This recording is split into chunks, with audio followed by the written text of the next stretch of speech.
Yeah, I mean, obviously, no one likes the loss. No one likes how we lost. You know, up until 55 minutes through the game, held a good team to 14 points. Kids played good. We need to eliminate mistakes throughout the course of the game. Obviously, some of the X plays, some misalignments, some misassignments got us in some trouble. And then, you know, the end of the game drive was not a good thing to have. It'll benefit us in the future. But in the present, it's an awful thing to have. But they're really close. They're getting really close. That's encouraging. I'm going to keep going with this team. This team is very close. We have wins on the horizon. We have really good games on the horizon, and the kids are finally. It seems like we're finally turning the corner in practice and meetings and the culture of the team right now. Scott talked yesterday about going through plays, looking at yards per play and outlier plays. Can you maybe just give some insight into what you thought in showing the guys that and showing them sort of how close they are? Yeah, you know, we're showing them yesterday yards per play in whatever you want to say are base calls or the meat of your defense.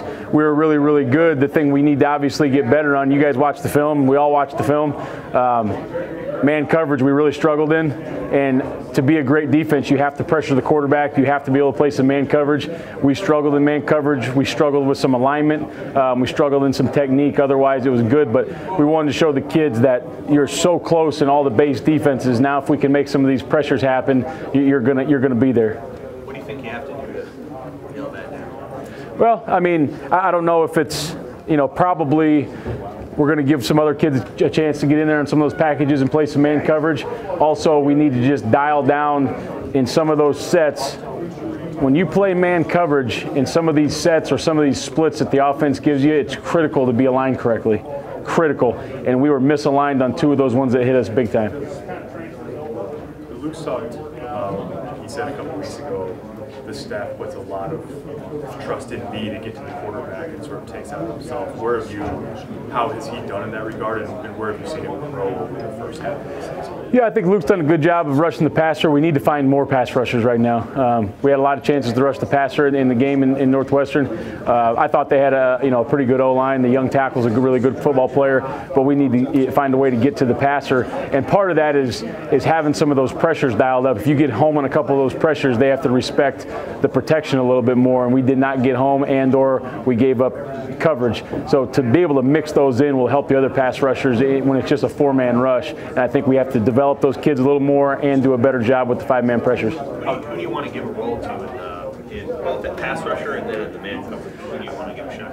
Yeah, well, obviously, I think you guys saw we gave a role to, you know, it's not the reason, but part of the struggle became we gave a big role to C.J. Smith in the coverage, and then he went down. Antonio Reed was the second guy. He goes down. But I guess my job is I have to get the next couple guys ready, and they weren't as ready as those guys were. Cam Taylor's got to take a bigger role in man coverage. Probably Deontay Williams, moving him out of the post or out of the secondary and putting him down on somebody in man coverage. But developing some of those young guys, maybe even Braxton Clark. It's getting to the point where you can activate him, you know, with his redshirt game still available. I know you don't like to talk about close all the time, but how narrow is that margin in terms of the difference sometimes between getting home and not getting home when you bring pressure? Yeah, it's you look at the pressures. It's the safety, playing off man. Are you inside leverage at 9 yards, rerouting when the receiver gets there? If you do that, the pressure's home. But with that being said, the blitzers, if you don't step out instead of blowing your gap, if you don't take that step out, you're home. The other guy coming, if you get your hand to the throwing arm, you're not home, but he's throwing the football away. So it's not like it's one guy. It's a collaboration of a whole bunch of guys. The first time, the pressure was a little late. We got it called in late. The guys, you probably saw it on the film, they kind of ran into each other, and then the coverage wasn't there. The second time, the pressure was all the way home. The guy was 11 yards deep, throwing off his back foot, and we busted on an alignment in man coverage. So it's everybody. It's not one guy in coverage. It's not one of the rushers. It's the whole package needs to get tightened up. Who's playing the kind of football you want to play on defense right now? Who's playing winning football you think you guys are? Yeah, I mean, you know, there's nobody perfect out there. Nobody I'm ready to say is a all conference player or anything like that, because we haven't won games. We haven't played good enough on defense. Mo Berry gives you the effort that you need to win. You know, he needs to clean up some of his assignment stuff, but he gives you the effort you need to win. Luke Gifford, I think, gives you the effort you need to win. I think the Davis twins are playing at a high level right now. You know, Antonio Reed had a great game. He's had some games where he hasn't, but last game before he got hurt, he was playing at a high level. That pick he made was a really good play, the plays we need. And everybody else is kind of coming along, but I think those guys right now, you know, I would have said DiCaprio Boodle, but he's got too many penalties. He's got too many penalties right now for me to say that. With Carlos playing so much inside, I mean, imagine he's one of the better pass rushers too. Does that take away a little bit from the end group, or not as much? I don't know if it takes it away, because, you know, when we're in nickel, he's moved out to a 3 technique and those types of things. And it also makes them either A, put the center on him man-to-man, which I think he can win, or let him get the guard and the center, and should give other guys an opportunity to win. So I don't know if it hurts you or helps you, but it's somewhere in the middle. So the last 2 drives are happening. Obviously, you as a coach were being locked in. Emotionally, what are you going through on those last 5 minutes? Ross is pretty clear about, hey, I'm preparing the offense. It's him. So. There's no question. He's getting the offense ready for the next time they need to go out on the field. If they need to go out, I'm hoping they don't. I'm hoping they get to go out and take a knee is what I'm hoping.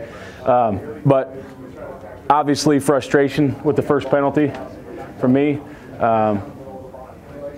You know, and Carlos is a good kid who does what we ask him to, plays hard, does his assignment 99% of the time. You can't hit the quarterback in the head. You can't do it. You can't do it. We've proven it over and over and over. In the Big Ten, they're going to call it. In the Big Ten, they're going to call PI. That's been proven, right, wrong, or indifferent. They're going to call it. You can't do it. So it's frustrating. And then, you know, the last couple drives, the 4th and 10, the one time in one of our base defenses for 55 minutes, we got a line wrong. The one time. And it wasn't even a hard set. And so that's frustrating. And then, you know, you go out there for the last drive. Like we said, Antonio was hurt. CJ Smith's hurt. So we got some guys playing positions they probably haven't had as many reps at. Does that mean they shouldn't be ready? No, they should be ready. Does that mean I got to get them more ready? Yes. But you're sitting out there. You have a post safety. The ball's flying in the air. Just go pick the ball. You know, that's what I'm thinking. Oh, here we go. We're going to get a pick, and then it's a catch. So frustration sets in a little bit. What do I need to do better sets in a little bit. I spent the entire trip home thinking about, could we have called it better? Could we have got these kids more ready? I don't know. Could we have got them more ready? Absolutely. Could we have called it better? I don't know. You watch the film and you think that we're pretty close. Not every call is perfect. It's never going to be on defense, but you think it's pretty close. But yeah, that's kind of where we're at. Scott's talked about a bunch of your young guys, true freshmen, that have done interviews. I mean, is that, I'm imagining there's a lot of guys that you would have liked to have got some time in the last 4 games that maybe you can't. Yeah, I mean, CJ Smith was going to move forward and have a much bigger role for us, special teams and defensively. Braxton Clark's still obviously available. Cam Taylor's still available. It would have been nice to get Tate Wildeman and Casey Rogers some reps early, and I'm sure there's some guys on offense that they want to get rolling. But some of those guys in the extent of their injury is going to probably, I don't know if they're going to play spring ball or not, but that was going to be critical for us moving forward, and now we're just going to have to find a way to get it done in a different fashion. When you recruit pass rushers, what do you look for? Maybe that's the most obvious question. What do you look for? A guy that sacks the quarterback a lot.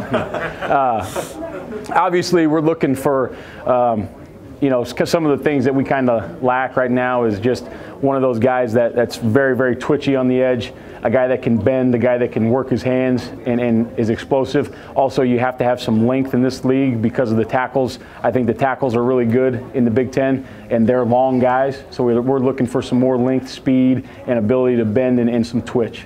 Do you, when maybe you got to go look at a guy that isn't highly rated, yep.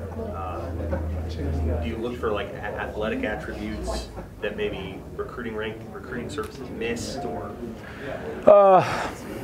To be honest with you, throughout our whole evaluation, I try to not look at what someone's ranked. Okay. I think rankings are, can everybody see the 5 stars? Absolutely. Can everybody see the highly rated 4 stars? Absolutely. Where we all differ and nobody's wrong. Where we all differ is those guys ranked in the middle. It's a high 2-star, it's a 3-star, it's a high 3-star. That's where we all differ. How does it fit our system? How does it fit what they're perceived as? Is he a weak side defensive end? Is he a outside linebacker? Is he a 3 technique? Is he, you know, what does he fit that role? What am I looking for? And then I need to go see a kid in person, because let's be honest, everybody in America that's got a recruiting subscription, they watch the same highlight film. If you don't look good on a 3-minute, 20-play highlight film, you ain't very good. I want to see the other 1,000 plays you played in that year. I want to see game film. I want to see you practice live. I want to see your demeanor. I want to see what you're like around your teammates. I want to see how you get coached. I want to see if you're from a winning program. I want to see if you love football. I want to see if you're a good dude. I want to see if you're a guy I want to be around every day. So is there athletic? Yes, there's definitely, they have to have the athletic traits, but there's much, much more involved with me going to recruit a pass rusher or a corner or a safety or a Mike linebacker or anything like that.